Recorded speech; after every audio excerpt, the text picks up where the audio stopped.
एक दफ़ा का ज़िक्र है कि एक गांव में एक बच्चा बबलू रहता था और साथ में उनकी अम्मी रहती थी। लेकिन ये क्या हुआ कि एक पड़ोसी ने आकर शिकायत की बबलू की कि बबलू ने चिड़िया का घोंसला तोड़ा है जिस पे उसके बहुत सारे बच्चे थे। उसकी अम्मी ने कहा कि मैं बबलू को समझाऊंगी, आइंदा वो ऐसा नहीं करेगा। चिड़िया ने भी बहुत शिकायत की कि हमारा घोंसला इनके बच्चों ने तोड़ दिया। पड़ोसी ने कहा कि जब तक मैं बबलू से बात नहीं करूंगा मैं यहाँ से नहीं जाऊंगा, मैं भी उसको समझाऊंगा।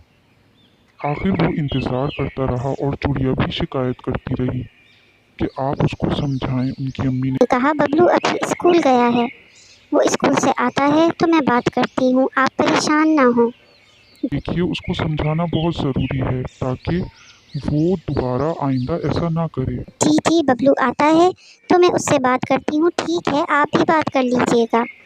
जी मैं बिल्कुल बात करके जाऊंगा बबलू से, क्योंकि वो अपने दोस्तों के साथ। जी बबलू, क्या किया था आपने? मैं खेल रहा था, दरख्त पर बॉल चली गई, उतारने गया तो घोंसला गिर गया। आइंदा नहीं होगा ऐसा, मुझे माफ़ कर दें। ठीक है बबलू, आइंदा तुम ऐसा नहीं करना। देखा आपने, मैंने बबलू को समझाया तो वो समझ गए इस बात को। उम्मीद है आइंदा ऐसा नहीं होगा। जी आइंदा ऐसा नहीं होगा, आप परेशान मत हो।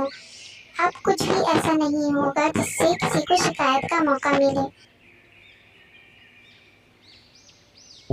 और हाँ देखो मैंने उनसे बात कर ली है, तुम परेशान ना हो, अब वो ऐसा नहीं करेंगे। और चिड़िया बहुत खुश हो गई और हंसने लगी। कि ठीक है, अब मैं मुतमईन हो गई हूँ कि आपने उससे बात कर ली है, बहुत शुक्रिया आपका। चिड़िया खुशी में अपनी गर्दन हिलाती रही और खुश होती रही।